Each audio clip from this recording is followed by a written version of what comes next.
तर माझ्या सगळ्या सख्यांनो, आज आहे श्रावणातला पहिला मंगळवार आणि माझा उपवास, जे की लग्नाआधी मी मंगळागौरीचं व्रत केलं होतं ह्यांच्याशी लग्न व्हावं म्हणून. आणि ते लग्नानंतर 5 वर्ष कंटिन्यू करायचं असतं आणि त्याच्यानंतर त्याचं उद्यापन करायचं असतं. बट मी लग्नानंतर 4 वर्ष तर केलं, पण विराट आल्यामुळे ते 5वं जे वर्ष आहे ते राहून गेलं.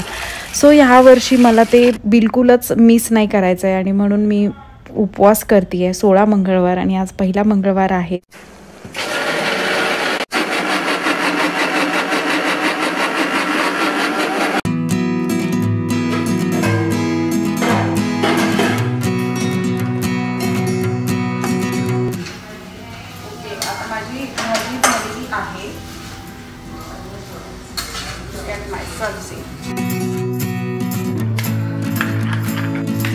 आज खीर खायला याल ना मग?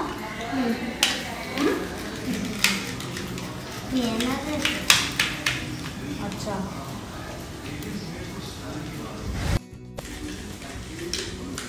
अजून खायला? काजू काजू खायचं अजून नको? तुला देऊ का?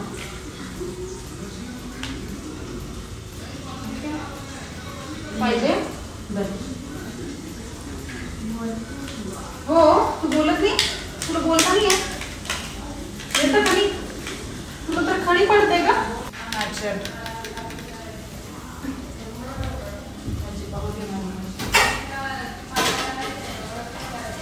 तर पहिल्या मंगळवारी मी सगळ्या सख्यांना पूजणारे, देवीच्या रूपात त्यांचं पूजन करणारे, त्यांना शृंगाराने सन्मानित करणारे आणि त्यांच्यासाठी गोडधोड म्हणून शेवयाची खीर बनवते, जी की मला खूप पर्सनली आवडते. माझ्या मागोमाग ह्यांनाही खूप आवडते, विराटलाही खूप आवडते.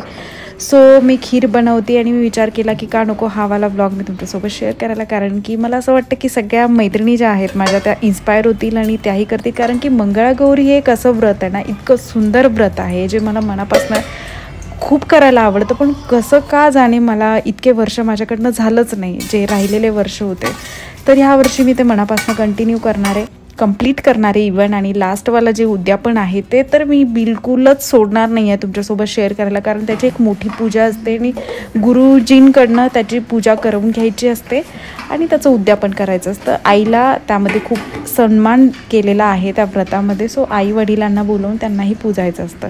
तर आज आहे पहिला मंगळवार.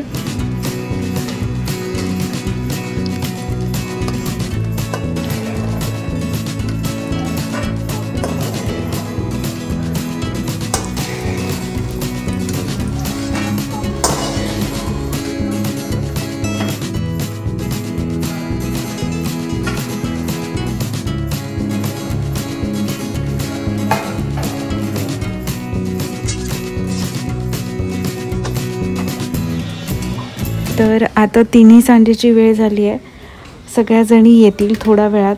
आज कसं आहे की मंगळवार आहे, तर मंगळवारी, रविवारी, गुरुवारी आमच्याकडे सत्संग असतो आणि मग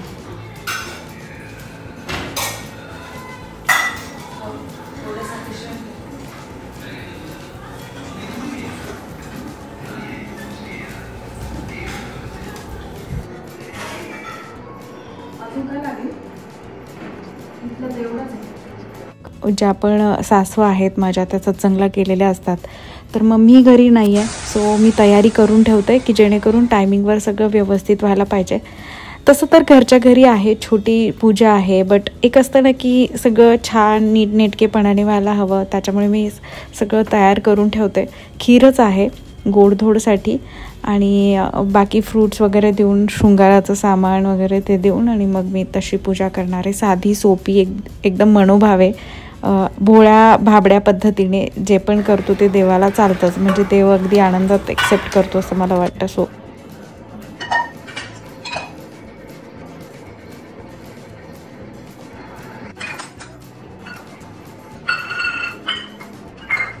आता बऱ्याच माझ्या सख्यांना प्रश्न पडला असेल की मंगळागौरी म्हणजे कुठलं व्रत करते आहे नक्की, कारण की मंगळागौरी दरवर्षी बसतात. तर पर्सनली मलाही त्याबद्दल काही आयडिया नाही आहे, बट हे मंगळागौरीचं ते व्रत आहे जे सुवासिनी करू शकतात त्यांच्या सौभाग्याकरता. ज्यांना पुत्रसंतती नाही आहे ते करू शकतात, जे लग्नाळू आहे, ज्यांना लग्नासंबंधी काही प्रॉब्लेम्स येत असतील तर ते करू शकतात, जसं मी केलं होतं लग्नाआधी स्टार्ट. Good, very good.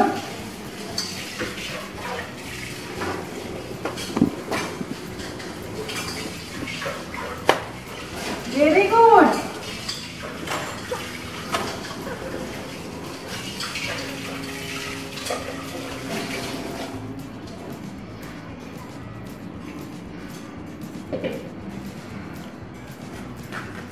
आणि आता मी जे दूध गाळलं आहे ना पहिले तर ते सांगते की मी ते ऑलरेडी गाळून घेतलं आहे. म्हणजे आम्ही ज्यांच्याकडनं घेतो ना तर ते बारीक चाळणीने दूध गाळून देतात ऑलरेडी. सो मला प्लीज कोणी बोलू नका की दूध गाळून घ्यायचं असतं वगैरे वगैरे मग तापवायचं असतं. ते ऑलरेडी आहे गाळलेलं.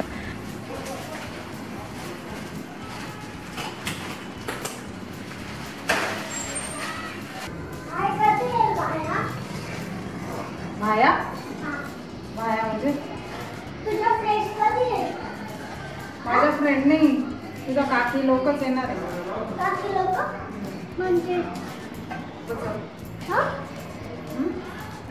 म्हणजे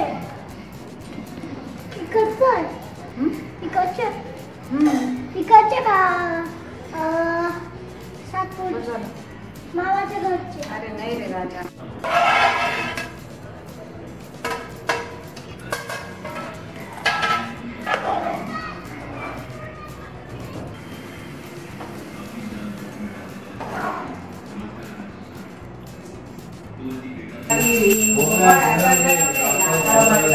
जय देव जय देव जय माता स्वामी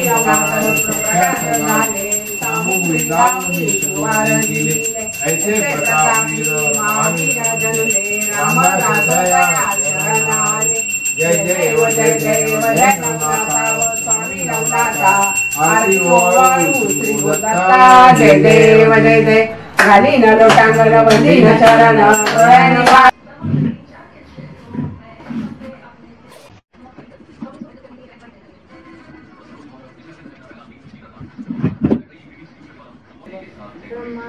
परमसुखदं केवलं ज्ञानमूर्ति वदातीतं गगनसदृशं तत्त्वमस्यादिलक्ष्यं. सर्वं नायकभक्तवास्मरगीतमाविष्कामतिस्ते प्रथमकृतं च एकदन्तं द्वितीयं तृतीयं कृष्णकीलाक्षं गजवक्त्रं चतुर्थं लम्बोदरं पञ्चमं च षष्ठं कटमैव च सप्तमं राजग्रन्थं नववर्णं तदशकं नवमालचन्द्रं च दशं गुरुनायकम् एकादशं गणपति द्वादशं दुर्गजाननं द्वादशेतन्नामनि संज्ञं पठिनं नवचक्रं तस्य सर्वसिद्धिं करं प्रभो विद्यातिलपति विद्याजनातिलपति गणपतिलपति पुत्रान् मोक्षातिलपति गजोपति गणपति स्तोत्रं षड्विमासं फलं समस्तसिद्धिं च लभेत्प्राप्तशेषम् अष्टौ ब्रह्मणेश्वरी कृपा समर्पित तस्य विद्याभं सर्वगणेश साप्तसातम् इति श्रीनाथ प्राणसंतपुण्यस्नाथ श्री गणपति स्तोत्रं संपूर्णम्.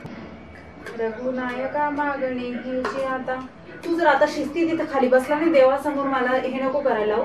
माझ्या इतकं वाईट कोणीच राहणार नाही. तुला देवाचं आहे ना अजिबात ज्याच्या अंगात भूत असतं ना तो देवासमोर 5 मिनिटं पण नीट बसू शकत नाही. तुझ्या अंगात भूत आहे का? मग नीट बस, दाखव की नाहीये भूत.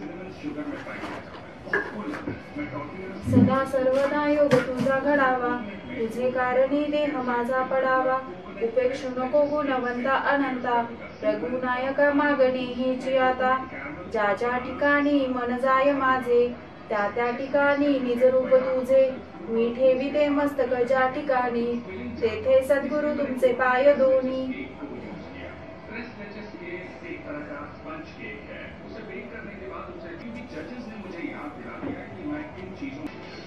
आता मी मंगळागौरीची कहाणी वाचते. तू इथं शांत बस आणि ऐक. पुण्यनगरी राजा विक्रमादित्याची राजधानी. राजा विक्रमादित्य त्यावेळी राज्य करीत होता. दुःखी त्यांना धर्मदान करीत, गरिबांना मदत करीत, त्या सर्वांचे आशीर्वाद घेत. त्यांना संतती नव्हती. वैभव आहे का उपयोग आहे आमाप धन दौलतीचा या विपुल ऐश्वर्याला पुत्राशिवाय किंचितही शोभा नाही. वैश्यपती पत्नी एकदा पतीला म्हणाली.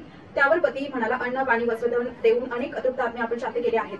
एका धर्मशाळेत उतरले. तिथे बाजूलाच एक लग्न समारंभ होता. मामा भाचे सहज तिथे गेले. अंगणात काही मुली खेळत होत्या. खेळता खेळता त्यांच्यात भांडणे लागली. त्यात एक मुलगी म्हणाली दुसऱ्या मुलीला तुझे लग्न झाले की तुझा नवरा मरून जाईल, तू विधवा होशील, माझा तुला शाप आहे, तू माझ्याशी भांडण करतेस का? यावर ती दुसरी मुलगी म्हणाली तुझ्या शापाने काही होणार नाही. माझी आई मंगळागौरीचं व्रत करते. मी तिची मुलगी आहे. मला कधीच वैधव्य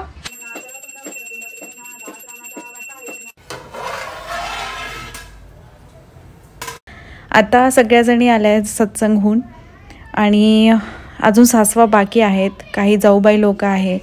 सो पहिले तर पाय धुवून आणि मग त्यांचे पाय स्वच्छ करायचे. नंतर त्यांना ओवाळायचं.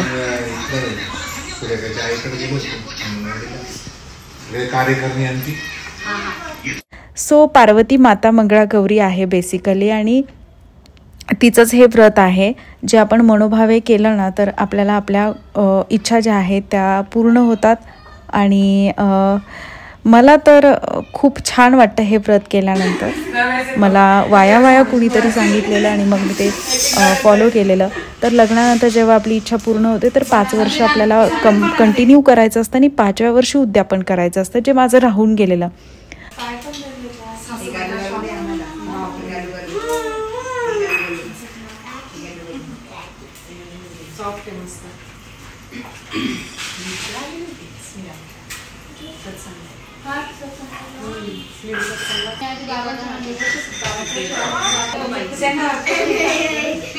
कन्याकुमारी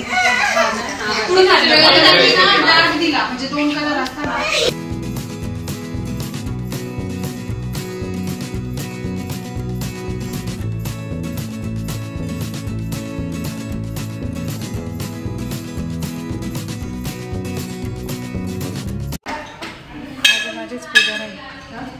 माझीच राहील पूजा. हा पहिला मंगळवार होता ना, पहिला नाही.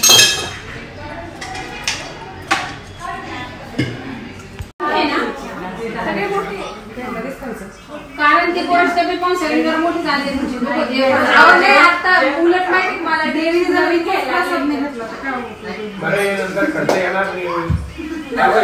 काय ती गावरी काय करायची मापाला वापरून काढून पाय दुखले पूजा चांगलं नाही वाटत आम्हाला. हाऊ ठेवा पावणे मोठी जागा प्रत्येक गोष्टी नको थोडंसं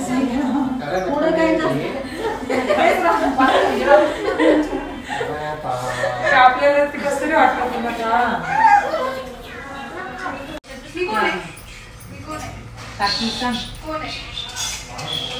कोण आहे हे? तुला बोलता नाही येत? तुला बोलता नाही येत वाटतं है ना?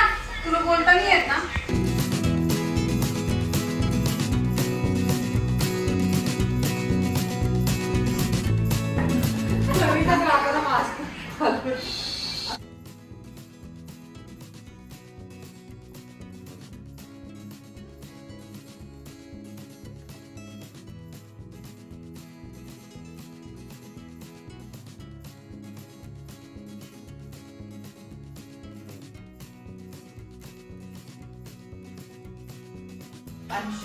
कोण घेतली नाही दुसरे काहीतरी हे नाही थोडं छान लागतं असं काही नाही. बाळामुळे नाही खाऊन देते. मी एक चमचा खाते होतं शोधलं पाणीचा करंडच सापडायला तयार पायवर टेबलवरती मला एक तो पाहिजे असतो आता घेऊन जाय याच्यात ठेवायला. कुंकू टाकलं होतं मग कुंकू टाकून आणि कोलगेट टाकून लावून आणि घासून काढायला बोलायला कोण नाही. आत्या दवाखान्यात ते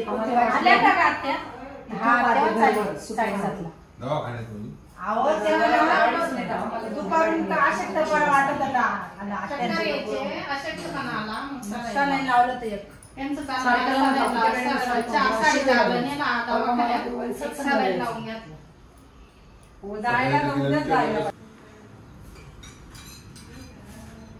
साईड मध्ये तिथं कोणीच नाही. आता काय कमान राहील फक्त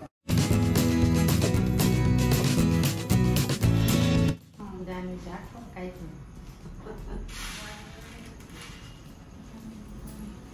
म्हणून आणणार ते शॉर्टर तसं दिसतं लांबून. हा प्रसाद येणे अजिबात त्रास नाही होणार.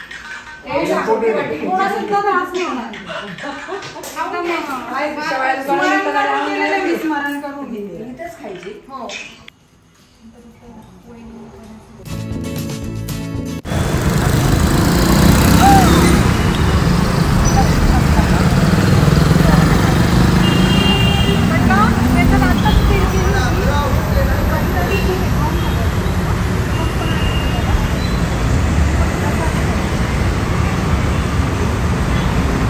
आणि हे शेवटचं छोटूसं अन्नदान जे की आहे खीर.